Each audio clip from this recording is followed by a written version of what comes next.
Hello students, this is lecture 11 from first chapter for class 12th students. The topic is electric field due to electric dipole. अभी आप लोगों को पिछले lecture में मैंने बताया इलेक्ट्रिक डाइपोल क्या होता है। अब इस लेक्चर में हम लोग डिस्कस करने जा रहे हैं electric field due to an electric dipole. इसके पहले 9th लेक्चर में मैंने आपको एक सिंगल पॉइंट चार्ज की वजह से इलेक्ट्रिक फील्ड निकालने के लिए बताया था, कैसे डिराइव करेंगे यूजिंग कूलॉम्स लॉ। उसके बाद हमने दो पॉइंट चार्जेस के कॉन्फ़िगरेशन को पिछले लेक्चर नंबर 10 में समझा, जिसको हम इलेक्ट्रिक डाइपोल कहते हैं। अब इस लेक्चर में हम इलेक्ट्रिक डाइपोल यानी दो पॉइंट चार्जेस के कॉन्फ़िगरेशन से इलेक्ट्रिक फील्ड निकालने का वो डिस्कस करेंगे। सबसे पहले देखते हैं हम यहाँ पे देखो दो टॉपिक लिखा गया है, electric field due to electric dipole number 1 on the axis of dipole, number 2 on the equator of dipole. यानी इस डाइपोल की वजह से इसकी एक्सिस पे, अब एक्सिस क्या होता है समझिए, पहले एक्सिस किसे कहते हैं और इक्वेटर किसे कहते हैं ये पहले क्लियर कर लेते हैं। तो इस डाइपोल का एक्सिस क्या है, इसी लाइन को एक्सटेंड कर दीजिए, line joining the two charges is called as the axis of dipole. This is axis, इसको हम एक्सियल लाइन भी कहते हैं, एक्सिस या axial line of the dipole. और जो लाइन बिल्कुल मिडिल पॉइंट से दोनों चार्जेस को ज्वाइन करने वाले लाइन सेगमेंट के मिडिल पॉइंट से और परपेंडिकुलर टू द एक्सिस हो, इस एक्सिस से 90 डिग्री, इसको हम इक्वेटर कहते हैं, इक्वेटर या इक्वेटोरियल लाइन बोलते हैं, इक्वेटोरियल लाइन। तो पहले हम लोग देखेंगे इसके एक्सियल लाइन पे कोई भी एक पॉइंट आप कहीं भी चूज कर सकते हैं। आप चाहें तो दोनों चार्ज के बीच में कोई पॉइंट चूज कर रहे हैं, या beyond the charges right side में या लेफ्ट साइड में कहीं भी चूज कर रहे हैं। मानिए हमने यहाँ पे एक पॉइंट चूज किया, लेट दिस पॉइंट बी ए, इस पॉइंट का नाम हमने ए दिया। अब इस पॉइंट चूजन पॉइंट ए पे इस इलेक्ट्रिक डाइपोल की वजह से हमें इलेक्ट्रिक फील्ड निकालना है, तो कैसे निकालेंगे? आपको मल्टीपल चार्जेस के लिए कूलॉम्स लॉ का एप्लीकेशन बताया था मैंने, प्रिंसिपल ऑफ सुपरपोजिशन। तो यहाँ पे दो चार्जेस हैं और दोनों पॉइंट चार्जेस हैं, तो इनकी वजह से इस पॉइंट पे, ए पॉइंट पे जो कि एक्सिस पे है डाइपोल के, यहाँ पे इलेक्ट्रिक फील्ड कैसे निकालेंगे? देखिए, दोनों पॉइंट चार्जेस की वजह से यहाँ इलेक्ट्रिक फील्ड वेक्टर को ड्रॉ करते हैं। पॉजिटिव चार्ज की वजह से इलेक्ट्रिक फील्ड यहाँ पे कैसे होगा? Radially outward. ये डायरेक्शन कैसे डिटरमिन होता है? पहले इसको हम E प्लस लिख लेते हैं।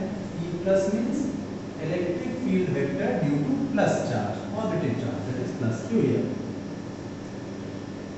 और इस वेक्टर E प्लस का डायरेक्शन इधर की तरफ क्यों है?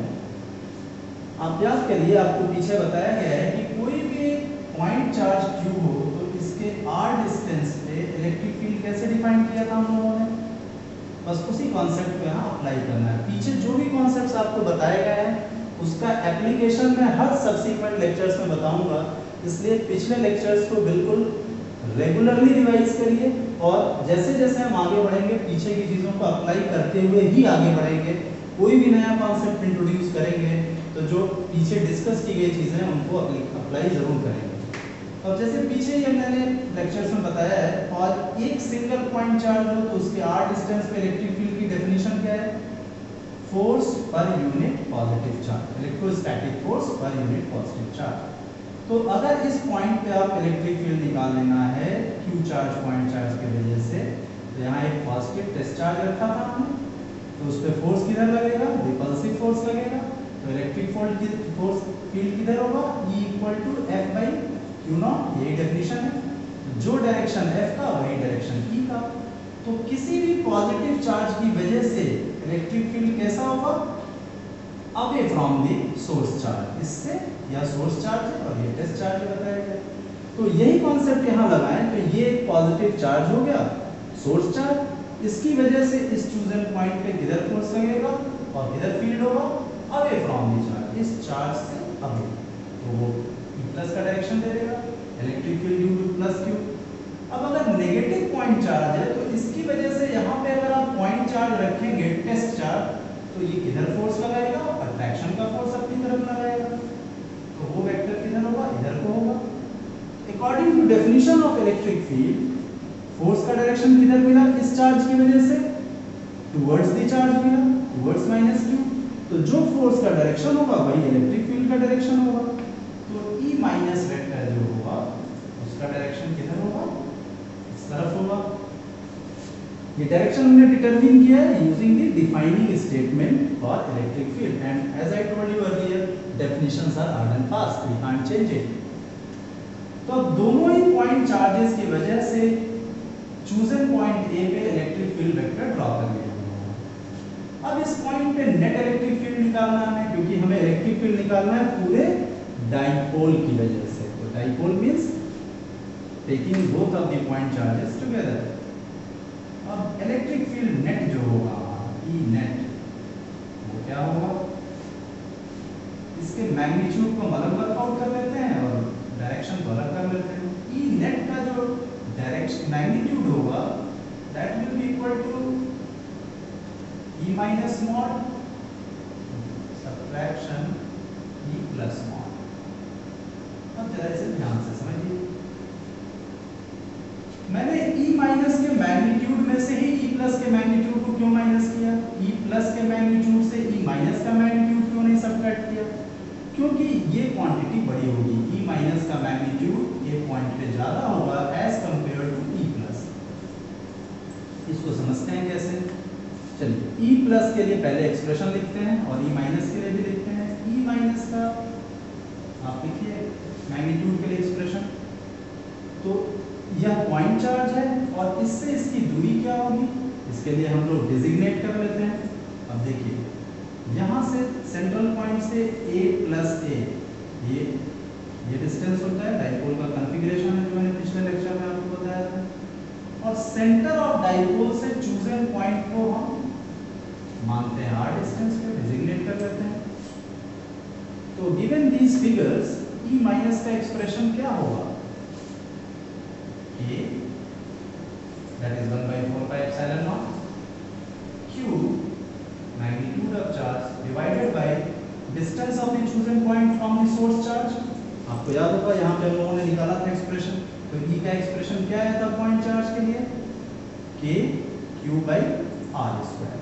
तो इसी को अप्लाई करेंगे, k q by इस डिस्टेंस का स्क्वायर। ये डिस्टेंस कितना होगा आप देखिए, ये डिस्टेंस r है,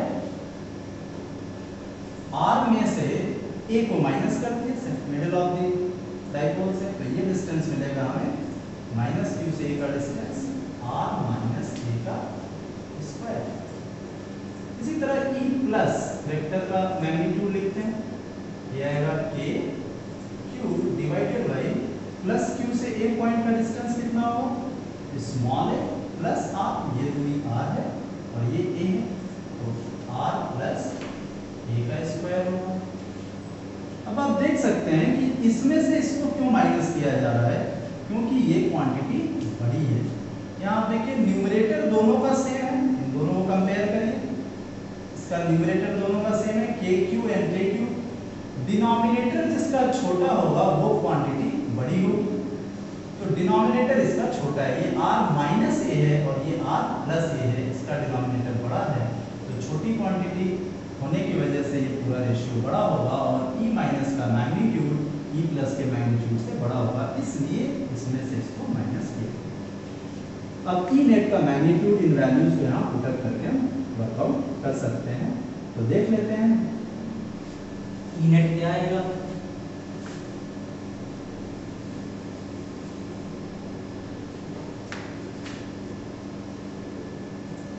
e net magnitude is equal to k और q कॉमन आ जाएगा दोनों टर्म्स में से ब्रैकेट में आएगा 1 बाई आर माइनस ए का square minus 1 by r plus a का स्क्वायर।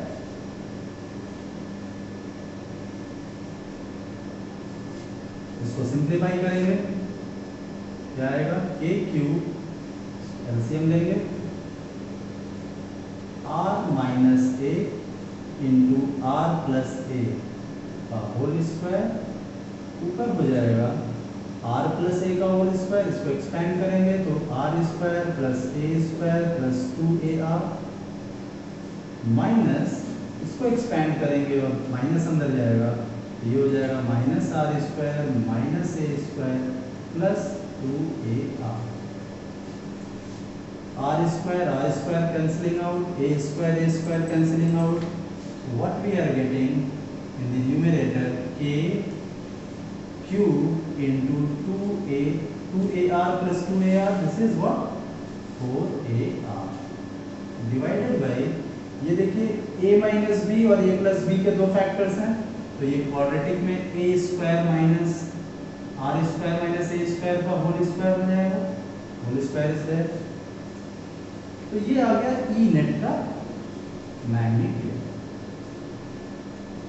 इसको हम चाहें तो एक्सप्रेशन को डाइपोल मोमेंट के टर्म्स में लिख सकते हैं, 4a को 2 into 2 लिखते हैं तो 2a और q क्या हो जाएगा, डाइपोल मोमेंट हो जाता है, तो इस एक्सप्रेशन को लिख सकते हैं k 2 into r, 2 इसमें का और r बच गया 2aq, जिसको हम लिख सकते हैं 2aq divided by r square minus a square का होल स्क्वायर, और इस 2aq को अब हटा के हम यहाँ पे डायरेक्टली p वेक्टर का मैग्नीट्यूड लिख सकते हैं।